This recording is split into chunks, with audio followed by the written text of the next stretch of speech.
Greetings, friends. I'm AK. And I'm Laura. And we are the Chainsaw Girls. On today's episode, this was an AK recommendation / choice. I have seen it. She had seen it. Yes. But we both loved it. We are covering 2024's Lisa Frankenstein. I have a Lisa Frankenstein shirt on and everything. I don't know if you can see it, but I'm very excited about it. And if you're watching on YouTube, my makeup is very Lisa Frankenstein-esque. Mm-hmm. I would say Lisa Frank-esque, but we'll get into that in a second. I think you look super cute. Thank you. I'm rocking my Frankenstein sweater. Looks so comfy. Thank you. It is very comfy. And I just noticed you have a bright pink heart necklace on, which is very fitting for the movie. Yeah, I thought that would go with your lipstick. Yes. So the Lisa Frankenstein came out February 9th, 2024. I'm going to read the IMDb description. Yes. A coming of rage. Yes. Love story about a teenager and her crush who happens to be a corpse. After a set of horrific circumstances bring him back to life, the two embark on a journey to find love, happiness, and a few missing body parts. At the time of this recording, this movie is streaming on Prime. Ooh. I watched it for the first time on a plane. I talked about this a little bit on our Patreon extended episode. Check out our Patreon if you haven't already. Thank you so much for those of you who are already there. So I'm not going to get too much into that, but I just think if you watch a movie on a plane and you love it, it has to be a good movie because that's like the worst movie experience you can possibly set yourself up for. I definitely agree with that. I think I saw this. I think we streamed it at home. Did I recommend it to you or you already watched it? No, I had already watched it. Okay. Yeah. But we both loved it. So much that we had to cover it. It was like such a nice surprise. I remember when me and the Blade watched it, we were like, oh, wow, this movie is fantastic. Yes. It's so fun. Yeah. So it had a budget of $13 million and it grossed $9.9 million, which is surprising to me because I really enjoyed it. I thought it was really fun. I'm surprised it didn't make as much at the box office as I was expecting. Did it go into theaters? Honestly, I'm not sure. Yeah. I saw different things about when it was being released. Like there were rumors at one point that it wasn't going to go through at all, that the whole project was going to get canceled. I don't really know what the deal was with that. Right. Obviously it didn't get canceled. Thank God. Yeah. Oh my gosh. Can you imagine? I'm so glad this movie exists. I've already watched it. Before we were even going to cover it, I watched it more than once in the same year, which is crazy for me because I don't rewatch on like a casual basis. I don't either. Yeah. Yeah. It depends. If it's a comfort movie, I will. But yeah, I'm with you on that. This was directed by Zelda Williams, who is actually the daughter of Robin Williams. Yes. Yeah. And it was written by Diablo Cody, who wrote Juno, Young Adult, Tully, and Jennifer's Body. And Diablo did say that this is in the same universe as Jennifer's Body. Oh, I did not know that. I love when she saves the tidbits for when we're actually recording because you didn't tell me that one yet. I was like, and then I'm like, oh, you're talking about me. Yeah, I'm talking about you, not Diablo. But speaking of Diablo, I do just want to touch on this real quick. Because Laura and I had talked about this off air, and I was fully convinced that Lisa Frankenstein was the chosen name because of the 90s Lisa Frank, which was all over everyone's like Trapper Keepers, school supplies, things like that. Very bright, colorful, neon. And then a combination of that plus Frankenstein. I was convinced. That's how I was describing it to everyone. It's set in the 80s, very late 80s, and it has that 80s, 90s vibe. So I didn't even question it. And then we could not actually find anything confirming. No one talked about inspiration from Lisa Frank. And actually, I believe it was Diablo Cody that said that's not the case. Some people believe it is, but one of the writers This is the writer saying, Right. like, no, that wasn't the intention. It just happened to be like a happy accident. But what a weird coincidence. I dressed up full like 80s, early 90s for Lisa Frank. I didn't even know what Lisa Frank was. Yeah, I imagine maybe you didn't have it in Canada then. I think I did. I just didn't know what the name was. Okay. Like it looked familiar. She showed me like the stickers and stuff. It Yes. definitely looked familiar. The glitter stickers. I wasn't obsessed with Lisa Frank, but I definitely had friends in elementary school that were. Oh, okay. I didn't have the name for it, but I loved stickers. That's for sure. And this is actually the first feature that Zelda Williams directed. Oh, wow. Yeah. And I read some interviews and watched some obviously interviews and stuff, and the cast really like sing her praises. Oh, that's great. I especially love movies when you know that it was a good experience filming, and it's just sounded very collaborative. It sounded like the director was available for the actors and they sort of like discovered things all together. I don't know. It just seemed like such a cool set, and that's like totally something I would want to work on. Yeah, right. Like a set like that. So much fun. Yeah, absolutely. Okay, do you want to just start getting into the episode here? I think so. This is definitely a rom-com, I would say, but a horror rom-com. Horror comedy is what it's listed as. So it's like a horror rom-com. Is this? I would love to see more like this. I think it should be its own genre. Yeah, I love it. I know. I would agree with that. I think it definitely has like a rom-com feel. Yeah. With like a dark rom-com. Yes. Yeah, for sure. I loved it. I think it's such a fun movie. All right. So we are, what year are we in? 80 something? I wrote it somewhere in my notes. I want to say it's like 89. She makes a reference at one point, and I wrote down what year it was based on the movie that they're going to see in the theater. I think it's 89. Okay. I love we'll that. get there. Yeah, let's do it. Okay. So first of all, I want to talk about the opening credits. Yes. I loved them. The cartoon. Yeah. You kind of like get to know the creature. Yeah, and what you're his learning, life was. Yeah, his whole story. It's kind of sad. Actually, it's very sad. It's super sad. And I love that I think we talked about this in another movie, when they present in the opening credits to give you an idea of like something prevalent to the story. Yes. Right? It's not just opening credits. It's kind of like giving you backstory on something. Yeah, and they love that. In a quick way, which is very satisfying to my brain that wants to get to the point. Yeah, like I'm like, okay, I already know at least one of the characters and what their story is. Yeah. Yeah. We see a boy who loses his parents, it seems, right? He becomes a pianist. He falls in love. She leaves him for another musician. Ugh. Yikes. Sad. A guitarist. So she wanted, a bad boy or something. I guess. Of the 1800s or wherever he's from. And he finds company in his books. They show him reading on a bench. And it seems that he dies alone. It's very sad. And he died young, it seems. It seems he died very young. And he must have had money because he has a whole bust erected above his grave. I thought you were going to say erection. It's got a whole bust. Not an erection. Erection. No. Just, well, yeah. It No, is you're weird right. that they call it a bust. It's a bust, But yeah. it is called a bust. Like my mom made a bust of my head when I was a kid. Oh, really? It looks very true to life. Wow. Yeah. I thought it was called a bust because they sculpt from the head down to the bust, like the titties. Maybe it is. I don't actually know, but that's just what I assumed. I don't know. You might be right. I just want to say I want a monument erected above my grave. Oh, that would be incredible. I am fully into that. Like, I want some cool lore behind it. I want a giant statue that people want to come visit. And I don't know, like for all eternity, they're going to come visit my grave because there's some lore behind it. I love that. I think that's great. But give it cool lore. I don't want it too far-fetched. We let people use their imagination, AK. And also don't desecrate any graves. That's also very important. Don't do that. Okay. I know this is a little side tangent, but I really want to tell the whole story on the Patreon extended version of this episode where I visited a cemetery recently and there's a giant statue with lore behind it. Oh, I remember you told me about this. Yeah. So I'm going to tell that on the extended. I do just want to say, whenever I do visit a cemetery, I'm very serious about not stepping on the graves. Me too. I really try. And I also thank them when I leave. Oh yeah, me too. And like ask them not to follow me. That's a new one. Oh, I don't ask them not to follow me. But I am very cognizant and I try to be very aware of like where I'm stepping and making sure that I pay respects to people. Yes. I love cemeteries. Me too. You do? I find them relaxing. Yes. I went to a couple. Too. I went to a couple on a really long road trip I did recently. Yeah. And that's where I saw that giant monument and I was like, I want one of those. No, I know, for real. I didn't know how expensive funerals and tombstones and all of that were, obviously, until I experienced death for the first time. And I was like, wow, that shit is expensive. Yeah. I don't want my family having to deal with that. Just burn me and whip my body somewhere. Just throw those ashes somewhere fun. I want my family to erect an entire giant statue in my name. Well, hopefully I'll be able to pay for it before I die. Oh, that would be great. Yeah, definitely.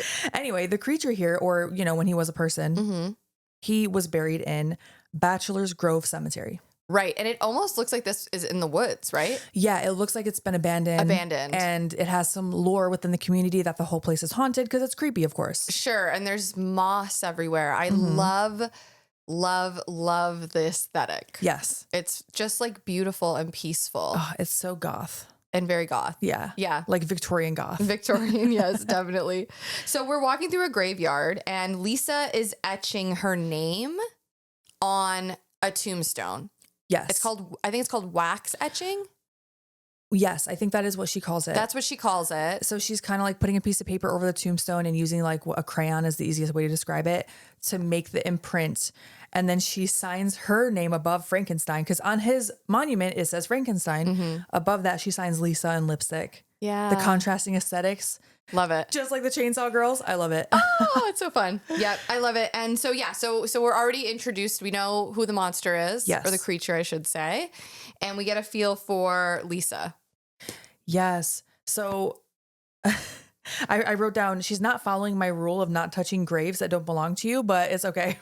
It's okay, Lisa. At least she respects them. Yes, she does seem very respectful, and she's definitely a little obsessed with this specific grave. Yes, I think it's pretty apparent that she's very lonely. Yeah. So when we start off, when we first see her, she's in the bathroom. She's crimping her hair. The crimpers had a chokehold on me. They had a chokehold on everyone in For like real. in like late 80s, early 90s. Yeah.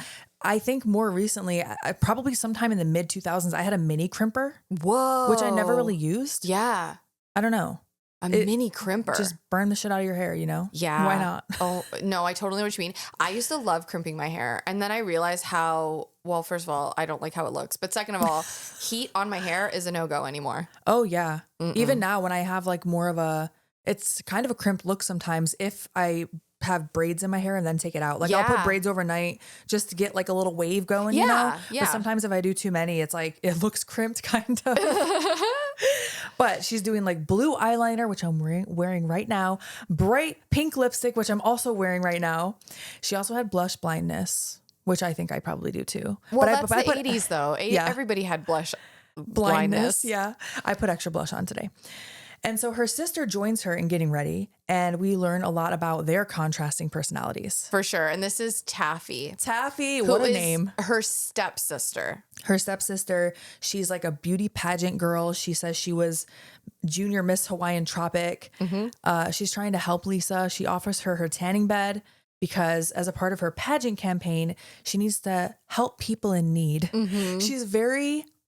She seems so well-intentioned throughout this entire movie, but she's also very oblivious to how backhanded she can be. Yeah, absolutely. It's interesting because you do see her character kind of go through all these emotions throughout the film. And I do think she's well-intentioned. She does come to Lisa's aid multiple times. Yeah. She's just very self-involved. I agree. Right? And at the same time, I just really loved her. I did too. I just got did genuine vibes from her. Yeah, and I like that she's flawed. Like I like that she's not just a mean stepsister and she's not just a nice stepsister. She's a person and she's flawed. Yeah. Yeah, she has a great heart. I agree. So Lisa goes into the tanning bed. She's taking her sister's advice and she ends up getting electrocuted. It like shocks her. Yeah. It's not severe. No. But it's not a safe tanning bed. And so then later we see the sisters are driving to a party together. And Taffy is clearly trying to bond with Lisa. You know, she's like, are you hot for anyone?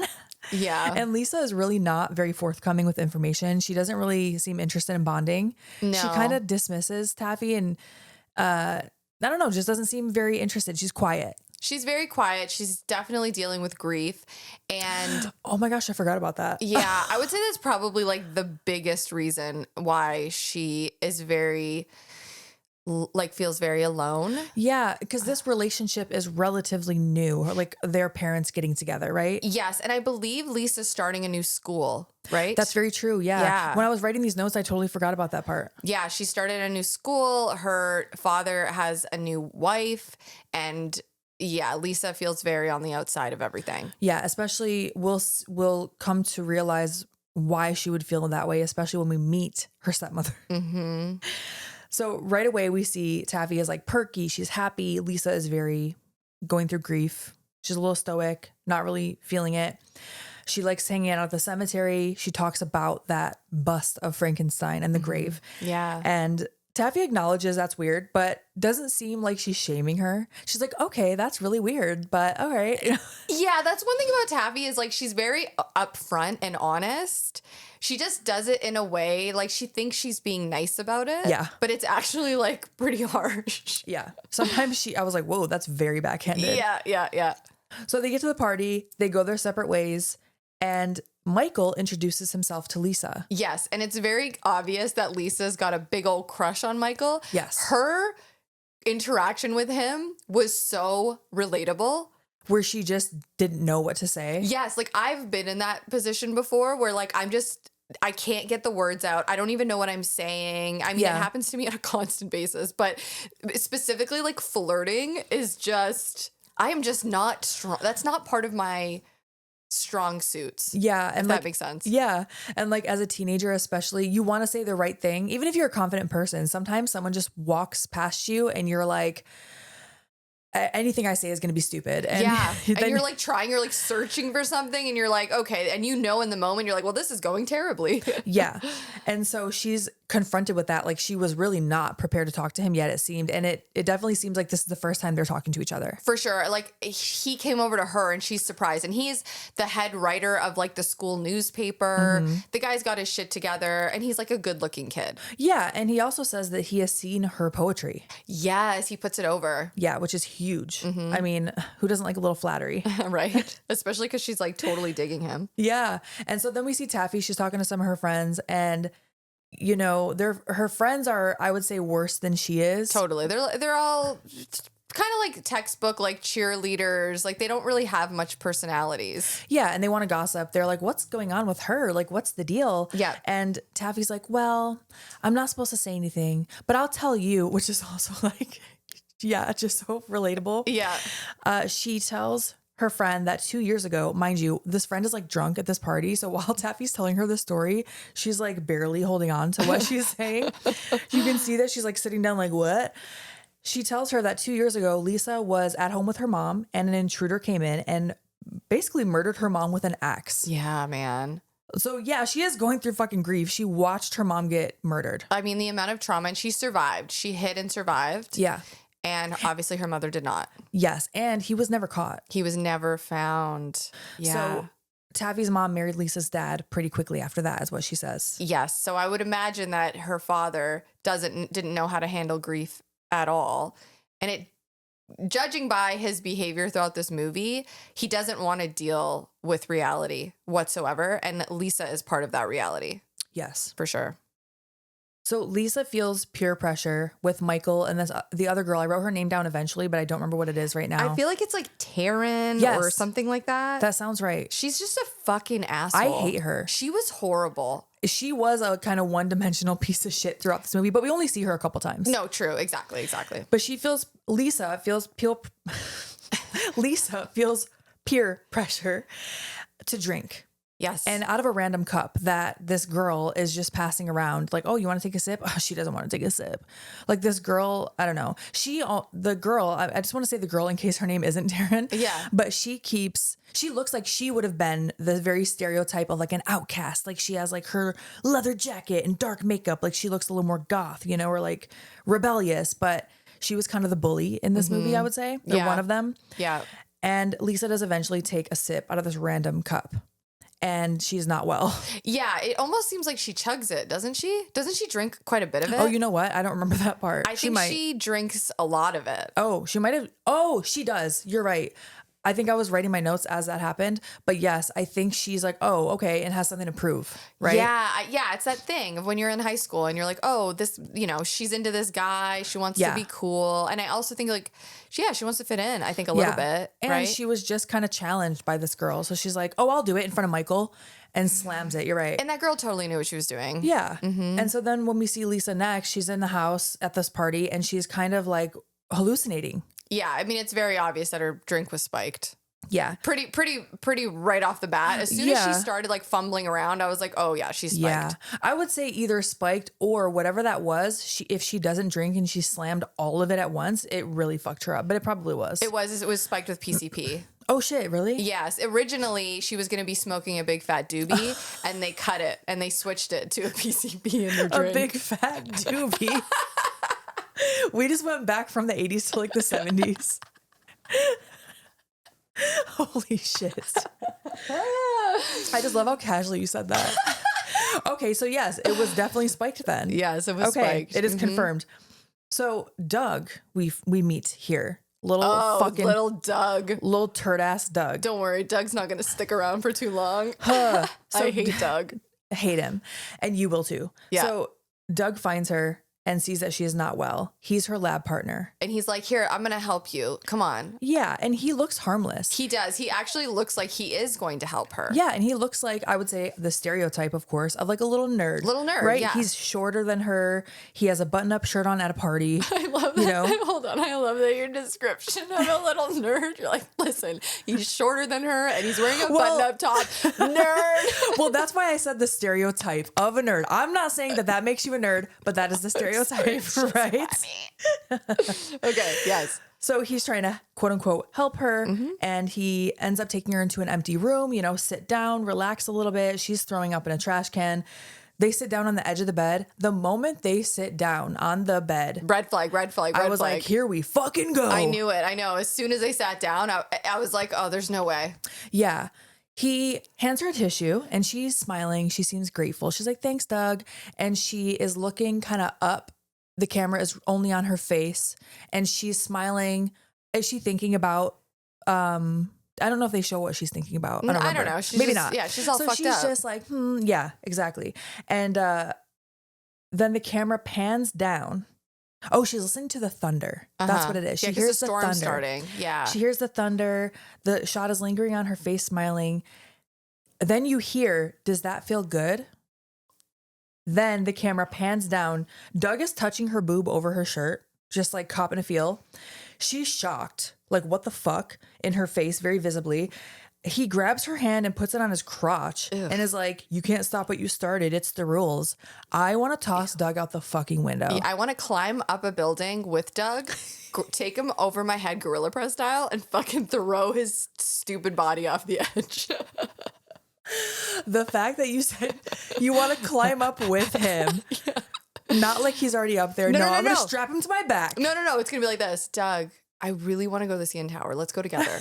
I would love to go with you. I think this would be such a romantic date. Let's go. And I would fucking go all the way up there. First of all, I'd probably make him climb with me. I'd take my time, really make him feel comfortable and safe. Yeah. And then when he least expects it, grab him because he's small. I could fucking lift him. Oh, yeah. He doesn't even have to base for me. And I will chuck him off the edge. And then just watch him go all the way down.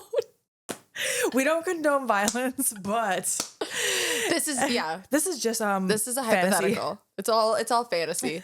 It's not real. I would never actually do that. Just for the legal purposes. That's right. But yes. So a little foreshadowing there, actually. So she says no, and she's like, absolutely not.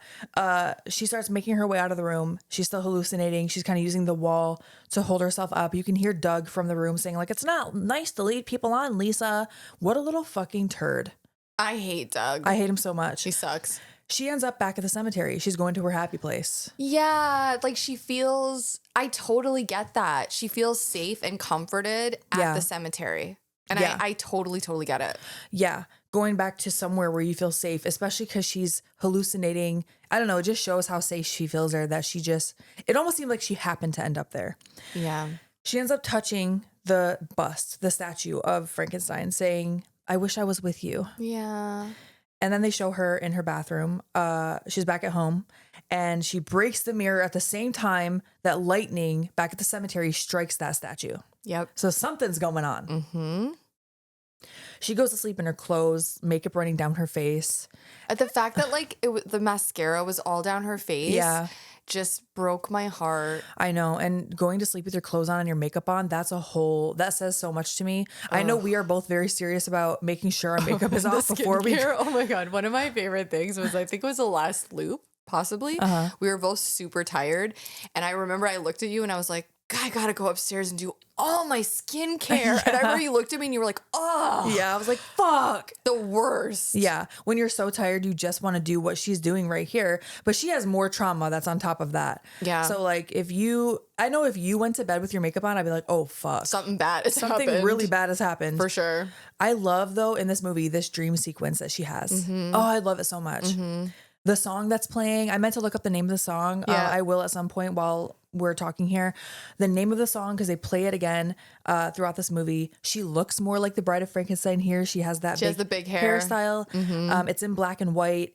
The bust is next to her on the bed, but as a human, but still with a statue face. Yeah, they do a good job of that, like disorienting, like dream state. Yeah. It's really creative. Yeah, and it's very surreal. This whole sequence here, like he hands her gum at one point and it just melts in his hand. And there are so many surreal elements, like it looks like out the window there's like a paper moon. Yeah. You know? The paper moon, is that the paper moon with the thing in his eyeball? Or I is that think so. later? He definitely has a face. Yeah, it's from like some French. I looked it up. It's like a French thing. Honestly, it reminds me of a Smashing Pumpkins music video. Yeah, I think it's based off the same thing actually. Okay. Which I of course can't find it here because I'm stupid. But anyways, it's somewhere in my notes, but it is. It's like some French thing. Yeah. Mm-hmm. I'm sorry, I'm just butchering it, but you get it. No, you're good. You guys understand. Just Google it. It's fine. So her sister Taffy wakes her up the next day. And I also love this interaction that they have. When I watched it for the first time, I didn't catch how backhanded and oblivious Taffy was. I just wholeheartedly liked her. And I don't know. I still do like her character a lot. But, you know, she's trying to wake her up. She's like, Mom's making breakfast, whatever. And come downstairs. And she takes the blanket off of Lisa. And Lisa has one of her hands down her pants. Oh, yeah. Kind of casually. Not like anything crazy. But Taffy's like, like giggling. And Lisa notices and she like covers it up again. Yeah. And Taffy's like, it's okay. Everyone does it. And I don't know. I just thought it was cute. Yeah. Like, yeah, I get it. So I think it's also because Taffy seems the opposite of what you would typically see in these movies of like the evil stepsister. Yeah, she's a real person. Yeah. Yeah, she's like, she's well-rounded. They carved her out. Yeah. You know? Mm-hmm. But on the other hand, Taffy's mother, Lisa's stepmother, Janet, who we're about to meet downstairs, is a little bit more of a evil stepmother stereotype. Yeah, and I would say this is probably where Taffy gets that perfectionism from that she projects onto just about everyone, including Lisa. 100%. Yeah.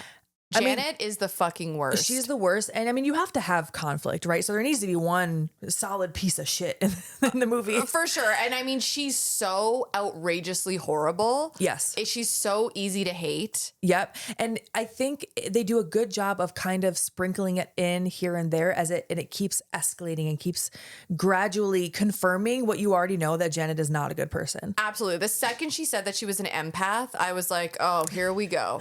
I'm a self-described empath. Anyone that tells me that, I am immediately like, it is a red flag for sure. Like, I'm just like, oh, you're an empath? Oh, you okay? Because anyone, I mean, I would hope you're an empath, but anyone who describes themselves or talks about themselves, I don't know. It just specifically saying like I'm an empath. That's like saying, I can feel other people's feelings. Like, can you? Yeah. So you're a human being. You can tell when somebody looks upset. Yeah. Like, I think it's just like if somebody walked up to you and was like, just so you know, I'm a good person. Yeah, it's You're mind-boggling to me. That makes me feel like maybe you're not. Like, what are you trying to make up for here? Yeah. So Lisa goes downstairs. They're making breakfast, and I was about to say Taffy. Janet, the stepmother, is pissed because she knows that Lisa broke the mirror, which partially here I'm like, okay, yeah, I'd be mad too if I'm like, why the fuck did you do that? Right. But you can also tell that she's overbearing here, and it's, you know, it's growing. She's overt, like she's over the top mean to her, and especially to even in this scene, right when she's introduced, it's just very obvious that she does not like Lisa at all. You can tell she doesn't like her. She's overbearing with her husband. Like she tells him like, stop crunching on the grape nuts. I will also say I can't stand her father either. Oh yeah, he's a pushover. To the point where I'm like, your daughter just lost her mother. Yeah. Like you are so deep in your grief that you can't even acknowledge that your daughter is suffering. And he doesn't stand up for her at all. At all. No. At all. I wanted to backhand him so bad. And Taffy, on the other hand, is standing up for her a lot. That's why I love Taffy. She's like, Mom, like, back the fuck off. She doesn't say it like that, but she does. She stands up for her. Yeah, she does. She tells her, Mom, be nice to her. Yeah. And Janet mentions something about the quote unquote loony bin. And even Taffy is like, Mom, you're a psych nurse. Should you be saying loony bin? When she said she was a psych nurse. Oh my gosh. I was like, that is horrifying. Yes. Could you imagine? I think that there are a lot of people in professions that they shouldn't be there, that they are not well because, you know, they're human beings and people go through shit. Yeah. But it is really scary to think of them being in positions like that. Especially someone that keeps calling themselves an empath. Yeah. I'm sure you really are compassionate. And what we're going to see out of Janet later. Uh-huh. Yeah. So we find out that Lisa works as a seamstress. Okay, she's like working at her job.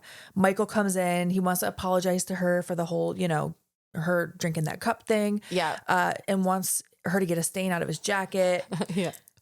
Nothing like really of note happens here except that girl comes in again and she's an asshole again. Yeah, I think her name's Tamara or Tamara. I think that's what I wrote down. Oh, okay. But also one thing that I loved about this scene, yeah, it's Tamara. One thing I loved about this scene is the owner of the shop says something about how Lisa never gets a date and she never goes out or like doesn't have friends. She doesn't have like he just buries her, but he does it in a way. This is why I think this movie's so brilliant. It's so well written. Like it's so insulting, but it's actually very funny. It like infuses humor into it. Yes.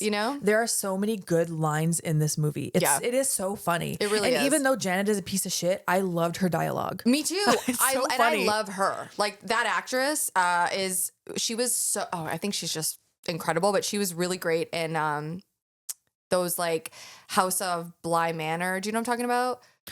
I knew I recognized her. Yeah. I didn't even look up where she was from because I'm like, I know Laura's going to tell me. Carla, I think you pronounce her name Gigino, but she was in Gerald's Game. She was in Fall of the House of Usher. Gerald's Game too. Holy shit. I knew her face. Yeah, she's bomb. And she was so great in this. Yes. Like so easy to hate. Janet, asshole. But this actress, fantastic. Absolutely. So when Lisa gets home from work, oh my gosh, this is the scene actually. One of the scenes I thought was so fucking funny and all the dialogue was just so funny to me. Lisa gets home from work and Taffy is like, hey, we're going to the movies. We're going to see Look Who's Talking, which was it put out in 1989. Okay, that makes sense. So that's where I we're loved at. that movie when I was a kid. Me too. I loved Look Who's Talking Now. I think that's with the dogs. I forget which one's which. There's Look Who's Talking 2. And then Look Who's Talking Now is the dogs. Okay, dogs. Yeah. So the 2 is with the sister. I think she so. gets added. I love all of them. I know they're fun. Janet is wearing this bright pink floral dress. It has gigantic shoulder pads, like the fluffy shoulders. And there's one slice of pizza left. They're like, oh, we got pizza. Oh my gosh. God. This scene, she like, I can only imagine how much you related to this, especially. dude, it was like she had just come home from work and they all had pizza without her. Yep. And the only thing left was a meat pizza. And she's a vegetarian. Yeah. And they were just like, oh, just pick it off. Well, she's like, oh, there's a little meat on it. This was so funny to me. I mean, it would be horrible in real life. Oh, there's one piece left. There's a little meat on it. They open the box. It is covered in a meat. pile, like a pile of sausage, the most sausage you could possibly fit on there. And Taffy's like, I told them to get a veggie lover, but mom had a coupon and the coupon was for like a free fucking 2-liter. Yeah. And obviously, again, the mother, Janet, just doesn't like Lisa. So she's intentionally doing things that are just shitty. You didn't think about feeding your other daughter because, oh, I had a coupon for some pop. No, I mean, it's very obvious that she wants her to be sent away. Yeah. You know what I mean? Oh, yeah. She does not like her. Yeah. And so she's like, you're tired. Janet tells Lisa, you're tired. Taffy had a 3-hour cheer practice today. They have her doing the splits on top of the pyramid. Do you know how hard that is? Like, this shit was so funny to me. Yeah. And there's one part where she's like, because Taffy's kind of like, no, it's not even a big deal, mom. And Janet's like, those hours screaming with your legs spread against the wall. Like, I just thought it was so funny. Yeah, it's great. It's great. The dialogue's fantastic. Yeah. And just like the little quips between Lisa and Taffy too. Like Lisa mentions her fingers are calloused. She's talking about from sewing and Taffy's like, don't I know it? And I don't know if that was a reference to her thinking that she was like masturbating earlier. Oh, maybe. Or if I don't know, but I just like Taffy. Also, I was thinking Taffy could have been referencing her groin being calloused because what her mom was talking about. I don't know. When she was like, don't I know it? Oh my God. Okay. So now we see Lisa's at home watching TV. She didn't go to the movies with her family. And suddenly, I guess monster, or we can say creature, bursts through her window. And he looks like a man, but he's covered in mud. And he looks like dirty. Yeah, like so much mud that you can't even really see the shape of his head. It's just like a round pile of mud. Yeah. And he's chasing her through the house. She ends up like they're going all out, like through the house, outside the house. She ends up like hanging on from the ledge of like the second story. Yeah, she like tries to climb out the window. Yeah. And and then she's like running around her front yard and the neighbors are across the street and they don't even look up. They're just like, oh, it's just that weird one. Yeah. She's strange. And meanwhile, Lisa's like running through sprinklers. Literally she's like screaming. Yeah. Yeah, she's very weird. And she ends up landing on him outside. So she's hanging from the second story. She lands on top of him because he's outside on the ground. they end up whatever I was gonna say tussling around. He projectile vomits green all over her. Yeah. Disgusting. Because he's decayed. Yeah. He's like totally decayed. He's slowly, the mud is slowly like getting off of his face. So you're kind of seeing some semblance of a person. Yes. And she ends up finding him inside, still extremely dirty. He can't speak. He's missing a hand. He's missing his hand. He's inside. He's listening to music. Yeah. And I love this scene. oh my gosh, it's just cute. This whole movie's just cute. It is. It's super cute. And they're like what she says to him. Yeah. He's listening to music. She's trying to offer him different music. She's like, I have the cure. And he like perks up. He's like, oh shit, you do? You know, like through his eyes. He's like, whoa. And she's like, oh no, not that cure. Yeah. But it's like an emotional cure. Yeah. She's So talking about the cute. band, of course. Yes. He like is hoping she's going to fix his hand. Yeah, exactly. And also like before he busts through the house and like comes after her, she's watching Day of the Dead and Bub's on the screen. Yeah. I just thought that like it was she's watching like a zombie movie and then here comes Frankenstein. I don't know. Well, not Frankenstein, but you guys get it. Yeah. The creature. I mean, it says Frankenstein on his grave. Yeah, so we can go with it. Yeah, let's go with it. But he gives her back the bracelet or the rosary that she had put on his grave earlier in the movie when she was etching. So now she knows like, oh my gosh, it's you. Yeah, and I think it's her mother's rosary that she had put on his grave, which is like I mean, that's very telling how much that she felt connected to his, even just his tombstone. Yeah, and Cole Sprouse is the creature here, and he does such a fantastic job just conveying everything he needs to convey without being able to speak. Dude, he took mime lessons for like months before shooting. That's awesome. Yeah. It shows. It really does. He's fantastic. He really did a great job. And they're communicating here with just Lisa talking and the creature just kind of, implying things with his face. Yeah. And she's like, oh, no, I didn't want to be with you. Like, I wanted to be with you in the ground, dead. I also love that. I know. I love it. She didn't actually want to be together with him. She just wanted to not be alive anymore. At that moment, yeah. I was like, wow, that is dark, but it's also so fucking funny. Yeah. And so he starts to cry, and we learn here that his tears smell disgusting. Her reaction to the smell of his tears. One thing I love about Lisa is she's kind of mean. Like she's kind of mean to him in an endearing way. Like she cares about him. Yeah. But she's also she just is very much a teenager. She's very much a teenager, and she's going through some shit, and she's just very like straight to the point. I love her personality in this movie. No, I do too. And it definitely tracks with someone who's gone through such a traumatic experience, and she's not just a one-dimensional, like I'm the protagonist. No, and I kind of like that. I love it. She's a little bit selfish. But it's like it's understood. Yeah. I understand it.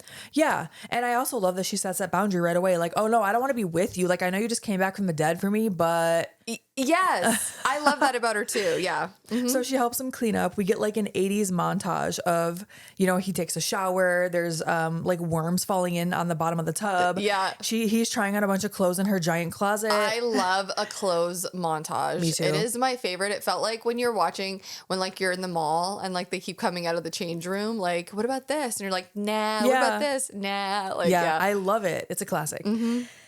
So Lisa hears her family come home, and Janet is screaming. Mm-hmm.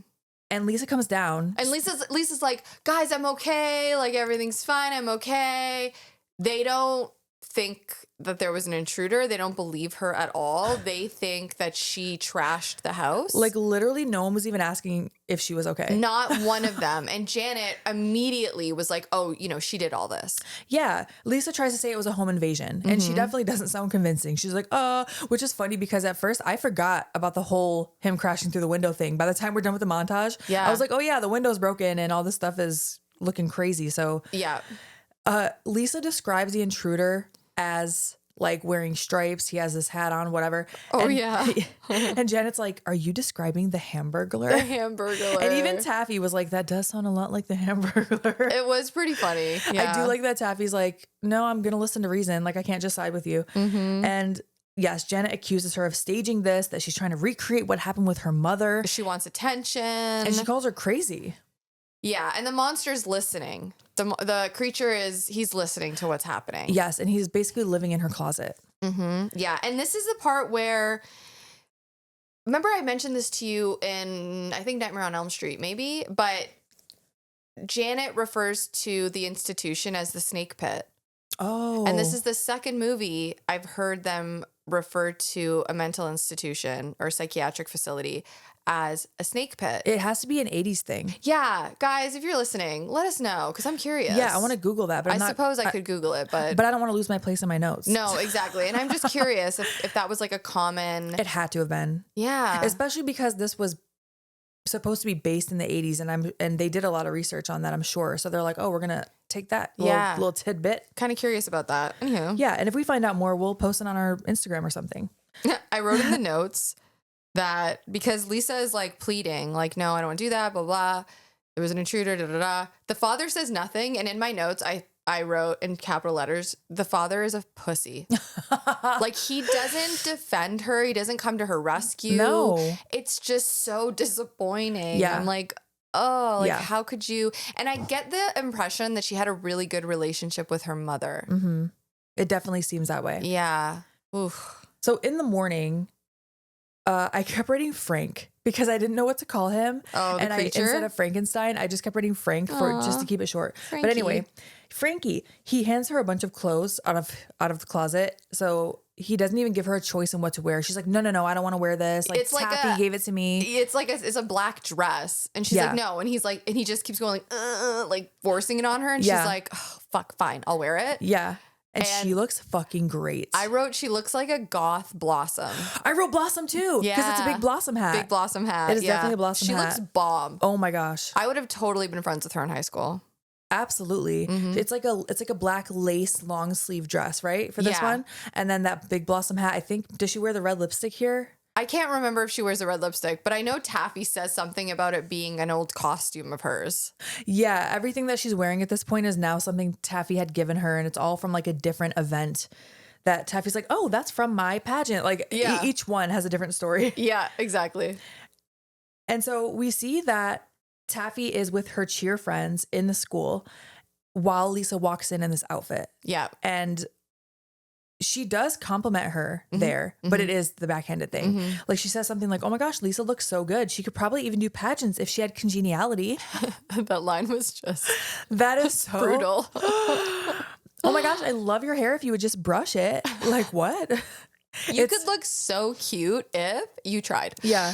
Anyway. But at the same time, I love that she was not just being like, oh, there's my sister, fuck her. No. Yeah. You can tell she has a fondness for her, for sure. Yeah. And Janet is at home by herself while the girls are at school. In like a 90s aerobics outfit. She looks bomb as hell. I know. And like the bright colored leotard. Yeah. I love it.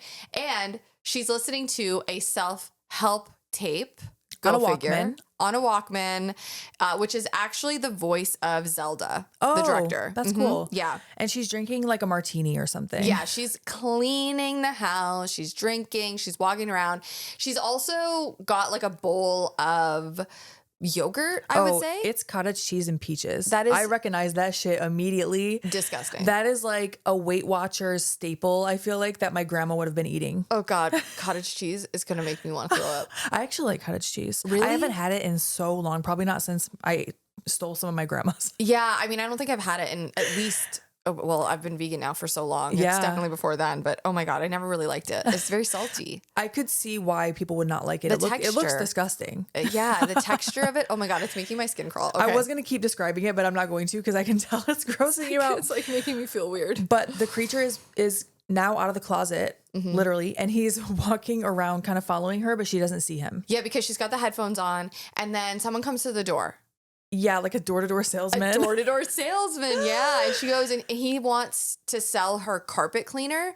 And the interaction between her and him, it's so funny. Like, she's like, well, you don't think my carpets are clean? Oh, she's insulted immediately. She is so mad about it. Like, she goes outside and starts yelling at him. Yes. And while she's outside yelling at him, our creature comes back in and it's so gross. Yeah. He like spits, I think, a worm. Yeah, he spits something into her food and we don't see what it is yet. It's nasty. And then he sneaks off. Oh my God. I can't say it. It's going to make me Okay. sick. So she sits down, she takes a bite. She does pull a worm out of her mouth. I'll just stop there. It's really, really gross.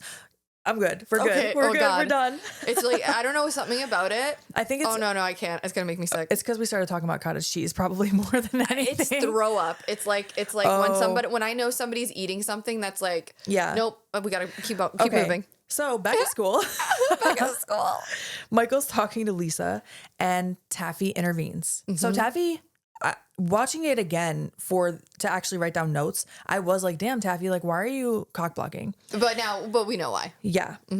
But she does say, like, Lisa's the newest transfer here and I don't want her socializing with the wrong people. And she literally tells him to scram. She does. Do you ever see those TikToks? No. The kid that's like, scram. Okay, I'm going to show you later. Okay.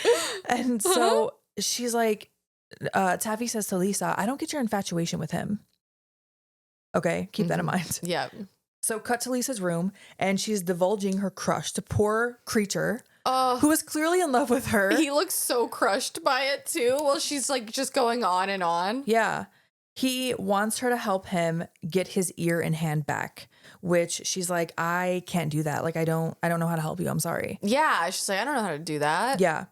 Janet bursts into Lisa's room at this point, which of course she has to like hide him really quick. And she's been crying. She's still, oh no, she's not in that outfit. She's in her nurse's uniform. Yep. And she has like mascara running down her face.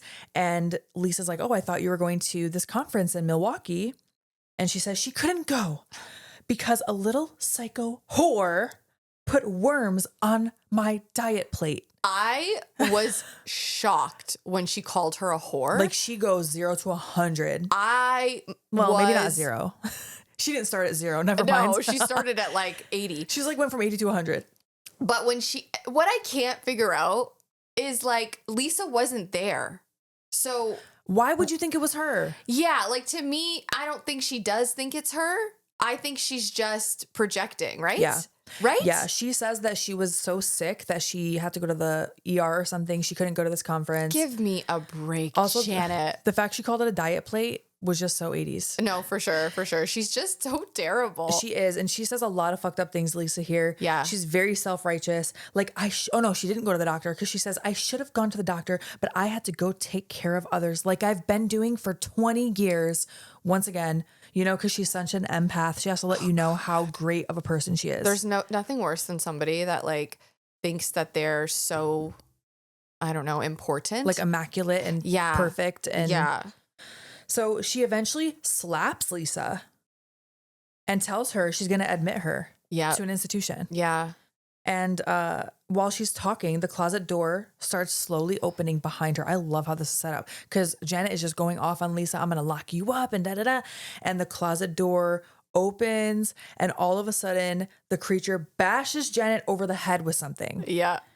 There is a lot of blood. At first I'm like, oh, he knocked her out. But immediately it is like a giant pool of blood all over her carpet. Yeah. He like bludgeoned her. Yeah. He cuts off her ear. Yeah, he needs an ear. Yeah. Immediately cuts off her ear and like and shows it to Lisa. Yeah. And she's like, no, I can't do that. Not until we bury the body. I mean, she's game. Immediately she's like, she does look shocked. Of course. You're like, what the fuck? But she immediately accepts it. Yeah. Like, okay, well, we got to go take care of this now. Yep. So they bury her in a cemetery, and I'm assuming it's Bachelor's Grove, right? Because it's like the abandoned area, kind of. I think so, yeah. It looks like it's that one in the woods. And Lisa asks him while they're burying it, is it peaceful down there? And he shakes his head no, which that part just like... gave me chills. Yeah. Very, very eerie. And she sews on his ear, but it doesn't function properly. So he can't hear out of it. It's aesthetically, you know, how he wanted it, but... I think it's the visual is so cute with him like laying on her lap. Yeah. While she sews him. Yeah. Aww. And while she sews his head. You know. So she suggests that he goes in the tanning bed. Yeah, because she was zapped in the tanning bed. So she's like, maybe this will work. Yeah. And it does. It's crazy. He can hear. I love this scene too. I know. She's like, you can hear me? Yes, yes. And he's like, I love that actress too. And so now at breakfast, they're having a conversation with the whole family, well, minus Janet. Yeah, it's the dad and Taffy. Taffy, yep.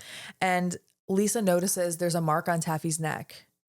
Yes. And Taffy is like, oh, I burned myself. And it's Yeah. like, did you, girl? She calls it a crimper accident. You burned yourself? Her hair is silky smooth and straight. Hickeys are disgusting. I know. I can't. Oh my It's only gosh. happened to me a couple times, like in high school. And like, I would beat the shit out of someone if they gave me a hickey. I think hickeys are so gross, and I will never forget one time I let someone give me so many hickeys.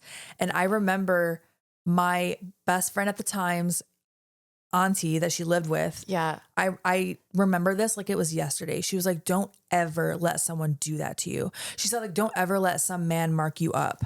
My mom, I was like, dude, my mom had the same reaction to me when I had it. Like, she was really pissed. She was like, do not let that happen again. yeah. And at the time, I didn't really understand what she meant. Yeah. But as like a grown ass woman, I'm like, hell to the no. Like, do not. I think it stuck with me even more because I wasn't really into the whole scenario when it happened. Like, I just kind of like went with it. Like, whatever. I was like kissing this guy. Once again, it was in a different episode. I talked about how I went on a date with one of my friend's boyfriend's friends. Oh, yeah. This was a different friend of the same guy. So I just like, tried out all his friends. No, I'm just kidding. Not like that. Not like that. But I was just like going along with it. And after I did feel like, even before she said that to me, I was like, ew, like he wasn't a good kisser. Yeah. I don't know what the feeling is. It just feels violating. It does. And I was just like, ew, why did I just like go with that? And it doesn't even feel good. No. It's just like, ew, stop chewing on me. Stop pinching me.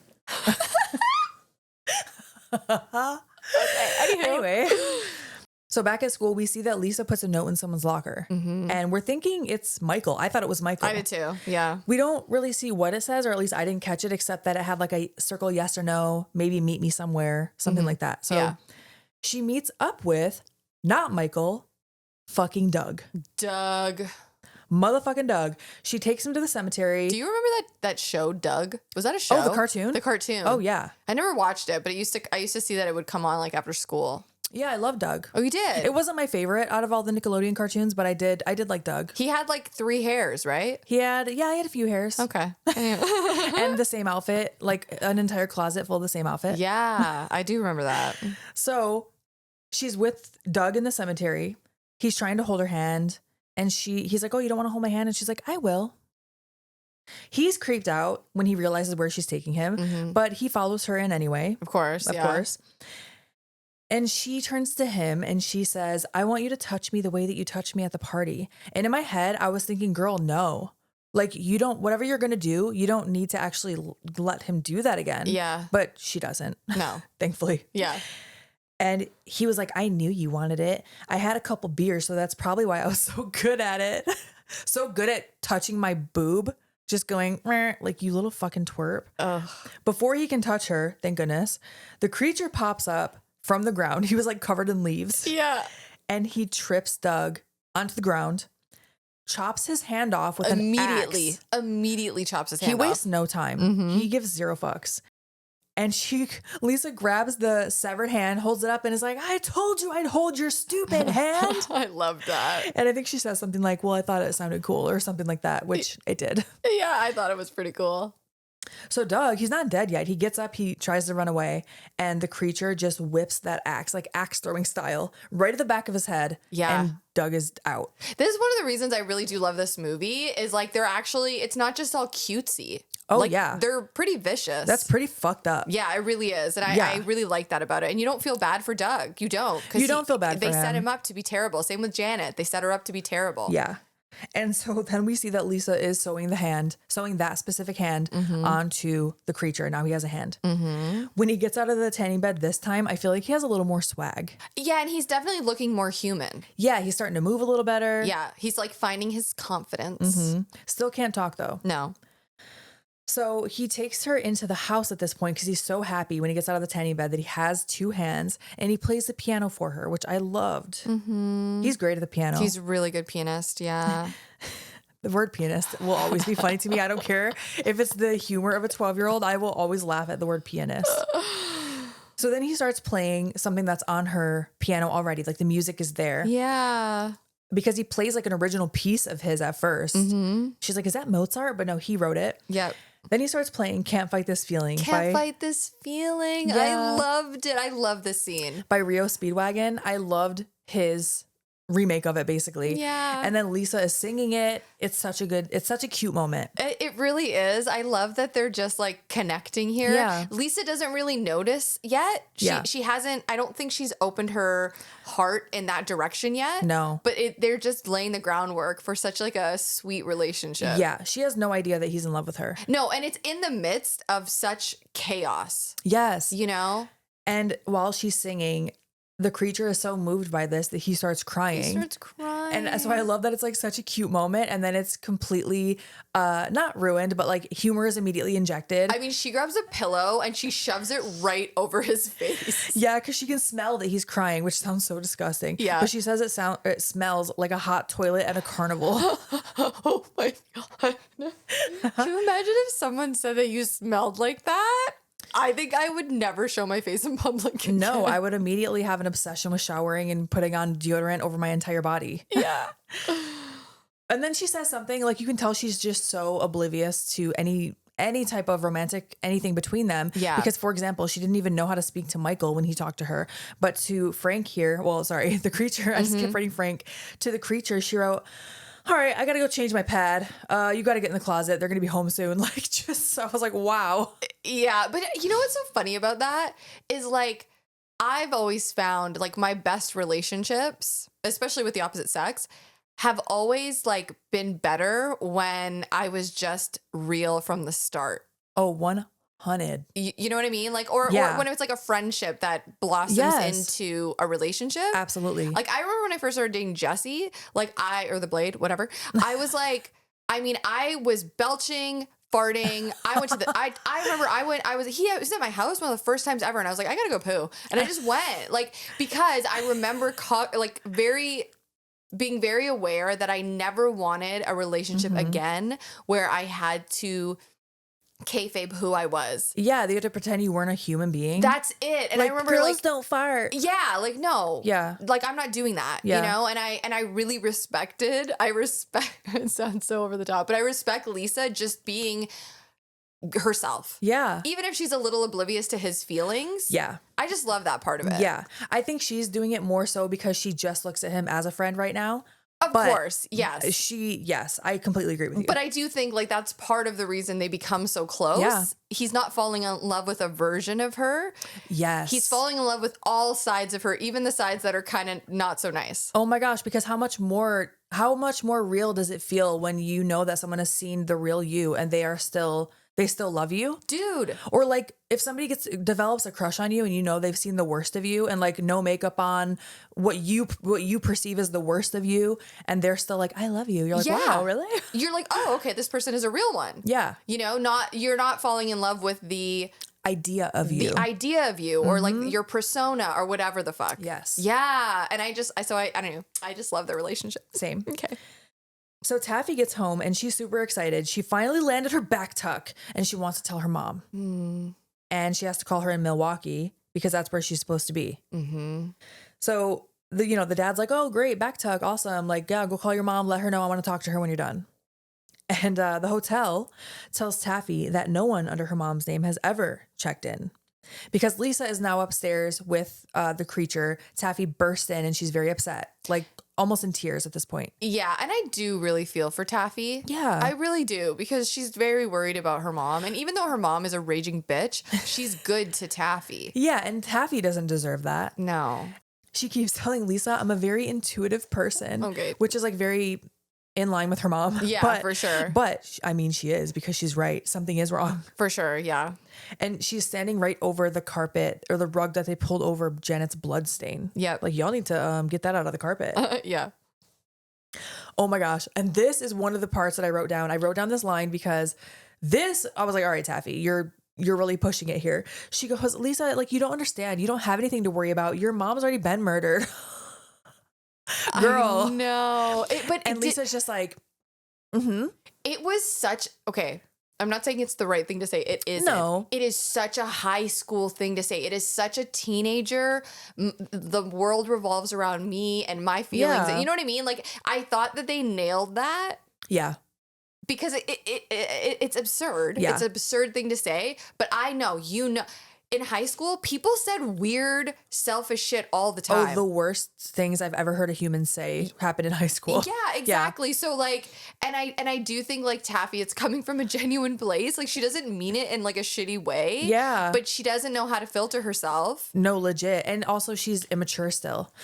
That's it. And this is kind of like, this is totally a side note, but to the same point, like in Pen 15, for example, when Maya's like, that's why your dad died. And you're like, what the fuck? But she's a kid. She's a kid. I've heard someone say that Yeah. in middle school. Someone yeah. said that to another kid. Oh, yeah. And you're for like, sure. Okay. You're like, well, you're evil. But yeah, no, it's true. It's like, so it's a really funny line. Yeah. It's also a line that I'm like, yeah, I mean, I could see a teenager saying something Right. stupid like that. Right.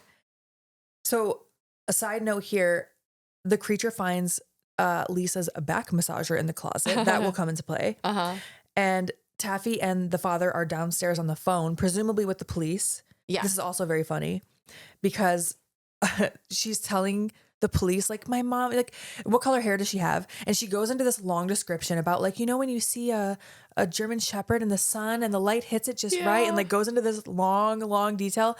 And the dad gets on the phone. He's like, right, so brown. Yeah, I loved that. I love that. At the same time, Lisa is upstairs teaching the creature other ways you can use the back massager. And they show like the dad and that back massager is freaking huge. Oh my gosh, it's like this big. It is like the largest vibrator I've ever seen in my life. I think it actually is a back massager. Yeah. I think that's how it's sold. Yeah, definitely. I think just, you know, people use it in different ways. Yeah, for sure. I don't know if vibrators were that large in the 80s. Maybe. Probably. I feel like I imagine they would be like the ones you have to plug in to use. Like they don't. Could you imagine taking that on vacation? You're like Oh going my through gosh. TSA and you're just like, please don't turn on. It just starts vibrating while it's on the conveyor. Like, "Nyeh." I get so nervous of that. I'm not gonna lie. The last time I went through TSA, I was like, please don't go up. Please don't You go were up. bringing your back massager with you? Yeah. Yeah, I was going on vacation. I was like, yeah, let's bring it. Why not? You never know when you need a back massage. That's it. Sometimes you just need a back massage when you need a back massage. If there's tension, there's tension, okay? If you get it, you get it. I love that for you. Okay. So there's a point where they show the dad and Taffy downstairs on the phone and you hear Lisa upstairs screaming. And I think it's implied that Taffy just thinks like, oh, Lisa's distraught because of Janet. Yeah, meanwhile, she's having a big old O, right? She's having a great old time. Oh, yeah, she is. So Lisa tells the creature that time doesn't heal all wounds. Time is the wound. That really stuck out to me. Oh, I felt that in like my soul. Yeah. She says it takes you further and further away from the memory of that person, like their smell. Dude, I'd almost made my eyes water because I was like, yes, dude, I know that feeling. That's man. so true. Yeah, it's like time can be that thing where it's like it helps you because you're further away from the pain, but you're also further away from like the happiness and the memories and the closeness. Yes. And the smell. The smell was huge to me. There's something about that sensory memory that you get when you smell something familiar, especially something you haven't smelled in a long time. Dude, have you ever like had the smell? Have you ever like smelled, it sounds so fucked up, but have you ever like had a smell of a loved one that's passed? It's just all of a sudden you get hit with the smell and you're like, oh my God, I can smell you. Like I've had that happen. I keep thinking of like the SpongeBob where it's like, I smelled a smell that smelled smelly. Oh, but that's not what we're talking about I here. never watched SpongeBob. But we just keep saying smell so much. Anyway, yeah, actually kind of recently I smelled what I think was, I was like, why is that so familiar? I think it was like maybe something my dad used. Yeah. Like an Old Spice something. I don't even know what. Yeah. I had Yeah. something similar happen recently and it made me cry, but it was like, I was so happy. I was like, oh my God, I haven't smelled you in so long. Yeah. Outside of people, of course, there are other smells that I wish I could smell again. Yeah. Like the old trade center where I trained for wrestling, it had a specific scent that I would smell every Saturday when we went. And I wish I could smell that again because it's nostalgic. Yeah. Dude, I told you when I go to the ice rink. Yeah. It has a very distinct smell and it brings me right back to childhood. Yeah. Oh, I love it. So Lisa is sitting on the bed with the creature and she's telling him that she wants to lose her virginity to someone she loves. Mm-hmm. And he's looking at her fondly and she says, like Michael Trent. Yeah. And Frank rolls his eyes. I love his. Sorry, I keep calling him Frank. The It's creature. okay. The creature. Yeah. We can call him Frank, whatever you want. Sure. So the next morning, Lisa's all dressed up in what looks like a gothic wedding dress to me. And this is when she has the bright red lipstick. She looks bomb. And she's in a great mood. Yeah. Taffy's in the car and she is the opposite. She is not looking like herself. She's wearing casual clothes. She has her hair down like a low ponytail. She's not bubbly at all. And they get to school and Taffy's friends tell her that Doug might have been murdered. And Taffy's like, this too much. And she needs to leave. She's like, I have PMS and everything. I have to cut class. Yeah. Even then, she is worried about Lisa. And she's like, oh crap, can one of you take Lisa home today? And they're all like looking around like, oh, like they don't want to do it. Like, just fucking, you can't give her a ride. Really? Yeah, they're dicks. And Lisa's like, it's fine, I'll just walk. And gives Taffy an awkward hug. And we see there that Michael's not in class. Okay, Lisa gets called down to the office. We hear over the speaker at the same time, they're like calling Lisa that the teacher is like, Michael Trent, he's not there. Important to remember. When Lisa goes to the office, I wrote that dumb bitch Tamara or Tamara. I don't know how you pronounce it. Yeah. Because I don't think they really say her name much. But she told the police about Lisa putting a note in Doug's locker. And not only did she see her put it there, but she also read what it said. She pulled that out and read it and knew that she was going to meet Doug somewhere. Lisa claims that Doug stood her up. Meanwhile, we see the creature back at the house on the piano. The answering machine picks up, which I miss answering machines. I guess voicemails are the same, but I don't know. It's just different. Yeah, it's different. It was a whole vibe back in the day.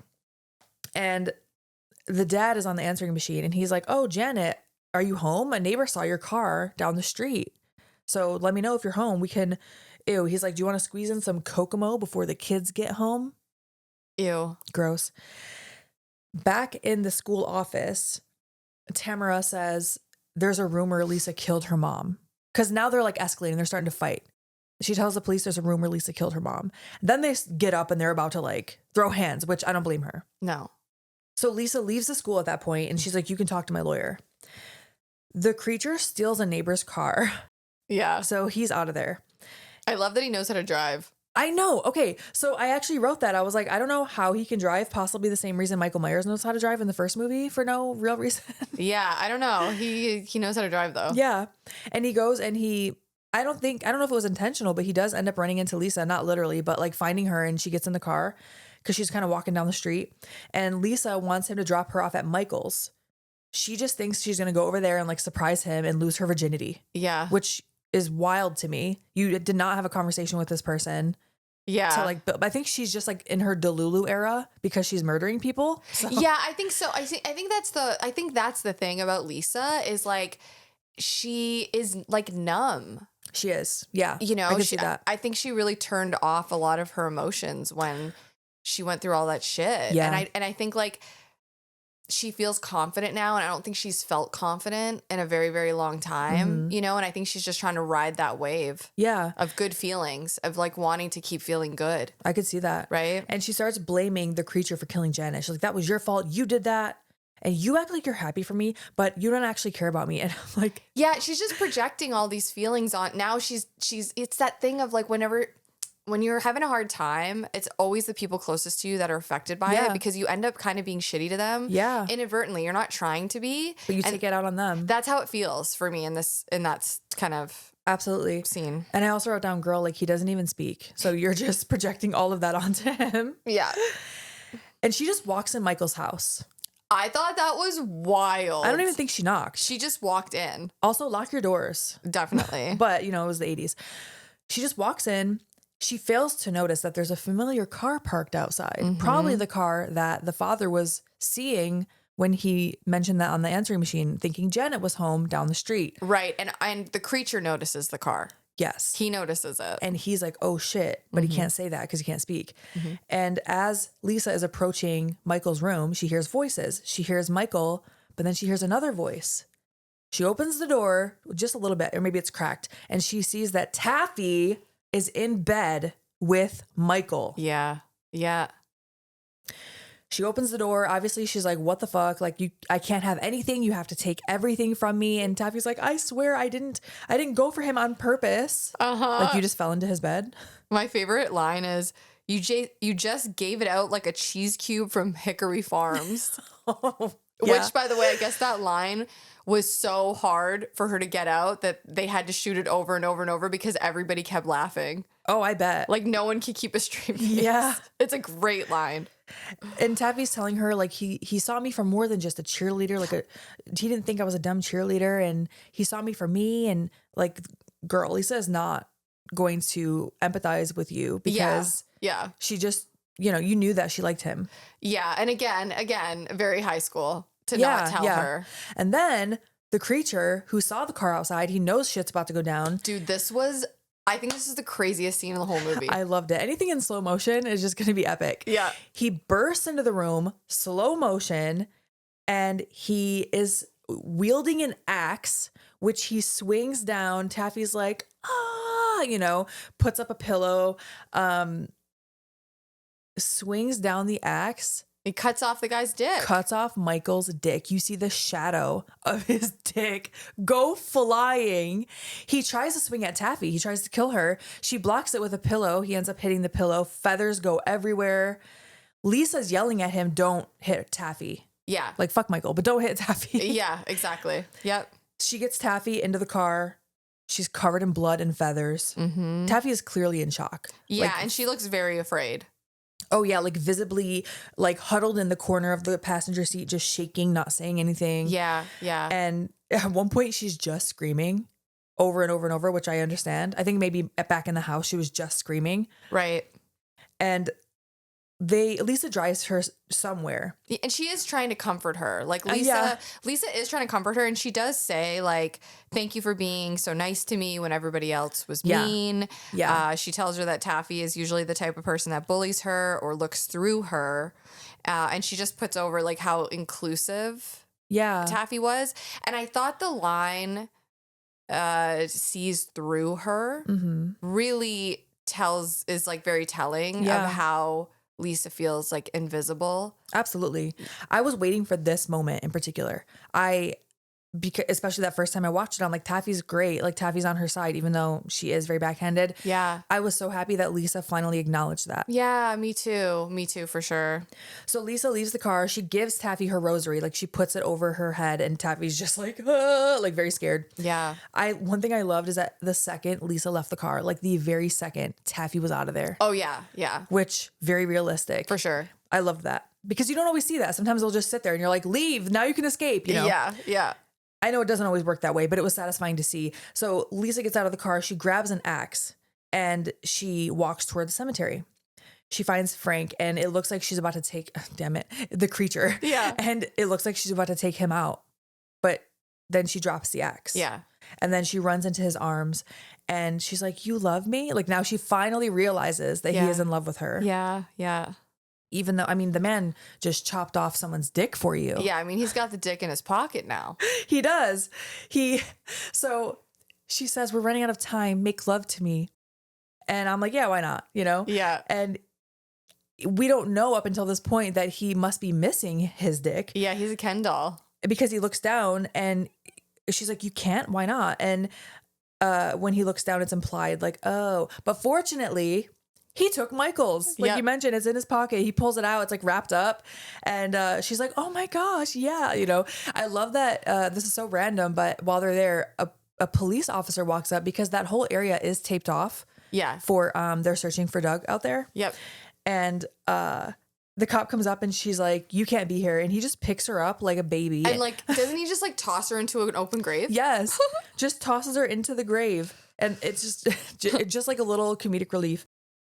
So we see, it's like a little montage sort of here. They kind of like speed through it, but the creature puts a gummy worm ring on Lisa's finger. It's like a symbolic marriage, right? Mm-hmm. And they have what I assume must be weird zombie sex with a because she sews his penis on. Yeah, they don't show the penis, but they show like her like crouched down. Okay, okay. Yeah. And he's kind of standing there with like his very hands on proud. his hip. Yeah. I think it's implied that it's a pretty large penis. Oh, okay. At least that's what I gathered. I didn't pick it up, but maybe I'm just imagining things. I hope that for him. Me too. But yeah, he had his hands on his hips, very like statuesque. Mm-hmm.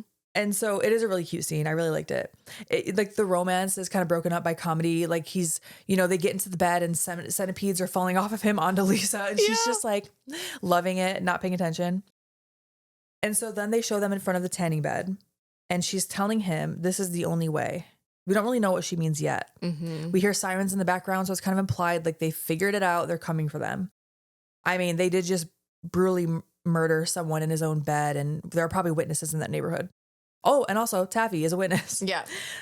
So she tells him, make sure you set it to max bronze. And she is the one getting in the tanning bed this time. Mm-hmm. So the machine malfunctions like it always does, except this time it even bursts into flames. Yeah. He opens a note that she handed him before she gets in the tanning bed, and the note says, death is temporary. I'll love you forever. I loved that. So neighbors start surrounding the house, and it's so typical, and it really is so true to society where, you know, the house, the whole like backyard or wherever that tanning bed was in a garage is up in flames. All these, the cops are around, it's taped off, the neighbors are circling, and you can hear people saying things like, I always knew there was something odd about her. Like, shut the fuck up. That's such like a neighborhood gossip Yes. like vibe. So, oh my gosh, do you have like a neighborhood app or anything similar where you can see like all neighbors talk to each other? Yeah, I'm in like a Facebook group. I had the neighbors app, I think, at one point, but it was just too annoying. Oh my gosh. I love the Facebook group though, man. You get all the tea? I get all the tea. There is some like interesting shit going down in my neighborhood on like a daily basis. Oh, damn. Yeah. I love that because I had to turn off one of those apps because it was so fucking annoying. And Yeah. here, every single day, did anyone hear that? Were those gunshots? Did anyone hear that? Were those gunshots? Oh yeah, there's a lot. There's actually a Facebook group that says fireworks or gunshots. Oh my gosh. Because the same thing, because people were constantly in there going like, did you guys hear these gunshots? And people, it was just so annoying. There's a dude in my neighborhood that's stealing all of the books out of the little libraries. That's shitty. It's You know terrible. what? I've seen something else about that on Facebook one time where that was happening. And then of course shitty people are commenting things like, well, they're free. Yeah, and it's like like I can. Yeah, but no, dude, they're not. That's not what it's there for. You know, that's not the fucking point of that. I just hate that people have to ruin everything. I was just about to say, there's always someone that's going to ruin a good thing for everybody else.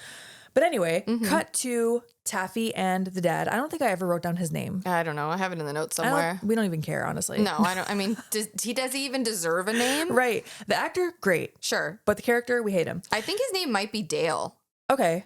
but I'm just going to go with Dad. Yeah, he's the dad. Mm-hmm. So Taffy and the dad are at Lisa's grave, and they're mourning her. Taffy's wearing the rosary that she gave her. So, I mean, I'm sure she had a lot to work through, but she seems to somewhat forgive Lisa. Uh-huh.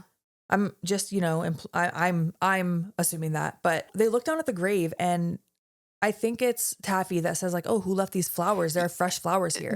She notices that there are a lot of fresh flowers. Yeah. And the dad's like, oh, probably some sicko. Like there are a lot of people obsessed with our family, which definitely happens in true crime. Absolutely.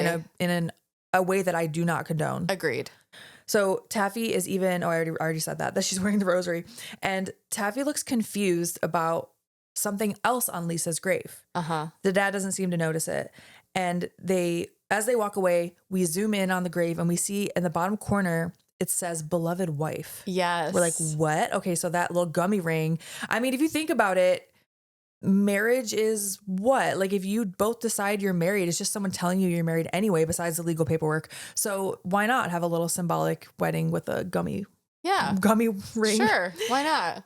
So then we cut to the creature who is sitting on a bench by a lake, similar to how the cartoon was in the beginning of the movie. And he's reading poetry, and he's reading it out loud. Mm-hmm. So he's speaking. And now we see that he has something laying across the bench, kind of on his lap. That we kind of pan around the front. Oh, and he's reading a poem from, it is called Percy Shelley's To Mary. And I believe it's Mary Shelley's husband's poetry. Okay. And it was released 2 years after he died. Oh. So it's a nod to the original actual Frankenstein. Oh, I love that. Mm-hmm. And we see that Lisa is laying across his lap, but this time completely wrapped up like a mummy, but with like her clothes over the bandages. And she opens her eyes and they're like red, like where the white would be, they're red. So it seems that, well, I mean, that's the end of the movie. Yes. So it seems that she killed herself in the tanning bed. Yeah. So that she could be brought back later. She would free her family from any issues because now she's, legally dead. They can move on from that. No one's following her, like cops and all that. She can be put to rest. They can have closure, but then she later gets to come back, be exhumed, to live for, I assume, all eternity with the creature. Yeah. And I'm guessing that she's been reincarnated, like they've been together forever through all of their lives. Oh, I didn't even think that. That's the impression that I got from their relationship, that they've lived many lives together. Aww. At least that's what I thought. I don't know. Maybe I'm off, but no, I like that. I like that interpretation. I don't know. I thought it was really sweet. I love this fucking movie. I do too. Do you want to hear some tidbits? Hell yeah, I do. Okay. So, boop. So the revived corpse is called the creature. Okay. Specifically because it's a nod to the original Mary Shelley's novel, Frankenstein. Okay. He's referred to as a creature in that, not Frankenstein's monster. Not the monster. Not like the movie, right? So that's specifically why he's called the creature. What else here? Taffy's wardrobe was inspired by Cindy Crawford and Phoebe Cates, styles from the late 1980s. Hell yeah. Love that so much. In one of the scenes, Lisa refers to her Aunt Shelley, and that is another nod to Mary Shelley. Oh, yeah. Do you know that there's a bar right near my house called Mary Shelley's? Oh, and really? It's a goth, like Frankenstein bar, and like there's a little library in it. They do all these different events there. Next time you're at my house, we should definitely go. You would love Mary Shelley's. I have to go there. Like you would. Jesse actually goes there to work. Yeah. Like he sits and like writes and does stuff. The vibes are immaculate. It is. You would love it. I can't believe I've never brought you there. Yeah, me too. I'm like, what the hell? No, we got to go. Next time you're at my house, we're going to go. Hell yeah. And let's see, what else do I got for you here? Oh, remember I was trying to figure out about the whole moon thing? Mm-hmm. So it's a reference to Voyage to the Moon. And I'm not going to even try to pronounce it in French. Mm-hmm. Le Voyage dans la Lune. Okay. Maybe I said it right. I don't know. But it's a French sci-fi film written, directed, and produced by Georges Méliès in 1902. Okay. Okay. Why it's a reference, I don't know. I haven't watched the movie. I'm sure there's a reason for it. Yeah. Someone smarter than me will know. At one point, Taffy mentions jellies. Do you remember jellies? Were they shoes? They were remember those like shoes that they almost felt jelly-like. I don't think I ever had them, but it sounds very familiar. They were like sparkly. There were sparkles inside the plastic. Okay. And when I tell you, these shoes ripped your feet apart. Oh shit. They were so uncomfortable, but everybody rocked them. I had a pair, and let me tell you, they killed my feet, but I looked cool as shit in them. I remember the like light up shoes. Those were my shit. Oh, I had LA Gears. Yeah. Hell yeah, I actually had Barbie ones, man. Ooh. That was a big deal. Okay, so there's two officers in the movie. One is Officer John, one is Officer Waters, which is a reference to director John Waters. Mm-hmm. I just love all these like little... I love the little nods, yeah. Mm-hmm. In the final scene, there's a character wearing rainbow suspenders. Okay. I don't recall it off the top of my head, but apparently it's a nod to Mork and Mindy. Okay. And obviously Robin Williams played Mork, which I thought was really cute. And originally the film was going to have an R rating. Oh. So they ended up going PG, and there was a lot cut from the film. Damn, I hate when that happens, but I also understand it. Yes. So several scenes had to be edited or reshot. And what I was telling you earlier about how she was supposed to be smoking a fatty, but they changed it and made her drinking like a laced drink. But also, Lisa and the creature were supposed to be smoking pot in bed instead of drinking milk. Do you remember the scene where they're drinking milk? Yeah. Originally, they were smoking a J. Michael's death was actually much more graphic. There was blood covering the walls, and there was way more blood on Taffy that they digitally had to remove because originally she was soaked in blood. Oh, that's really interesting. Mm-hmm. I was wondering, like, did they end up showing his like zombie penis? Well, I guess it wasn't a zombie penis yet. Yeah, not quite. Just a penis. Maybe if it was R-rated, maybe. Yeah. But also the impact of the axe striking Doug in the back of the head was also removed. Okay. So we couldn't see that. And I think I already told you that Zelda was the voice of Janet's self-help tape. Yep. And then one other thing that I thought was interesting, I saw an interview with Diablo, and she talks about, she had this like fascination with a dead guy and a living girl, like being together. And the script, most of it came together during the pandemic. And she said when she got the idea for the tanning bed, that's when like the rest of it really came together. Yeah. And she was also a fan of like weird science from the 80s. Yeah. But she wanted it from the female perspective Right. of what it would be like for a girl to make, you know, a dream guy, so to speak. So that was kind of like the inspiration for it. And I thought that was kind of cool. I love that. Yeah. Definitely give this movie a try if you haven't already. I love horror rom-coms. That's my new favorite genre, by the way. Horror comedies are actually like my favorite subgenre of horror. I love horror comedies and I love romance. I love romance novels. I love rom-coms. These are like my two favorite genres. Like same. Bleeding together. Yes. Hell yeah. Thank you so much for watching this episode or listening to this episode. Definitely check out our social media. We have Instagram, TikTok at Chainsaw Girls Pod. You can send us an email at chainsawgirlspod@gmail.com if you want to give us some recommendations. We are actually going to give shout outs to our top tier patrons right now because we did start a Patreon. Thank you so much for supporting us. Thank you for, even if you just, took a little look at it. And even if you didn't, you're listening to this episode right now. So we appreciate you. But right now, we're going to give a shout out to our top tier patrons before we leave. All right, Ryan, thank you so much for being a patron. Allie T, we appreciate you so much. Josh N, Millie C, we've got Chris S. We love hearing from you, Chris. Thank you for always commenting on YouTube. We've got Alexis T, Adam L, and James C. We appreciate each and every one of you. Thank you for being patrons. Thanks for listening to the podcast. Okay, bye.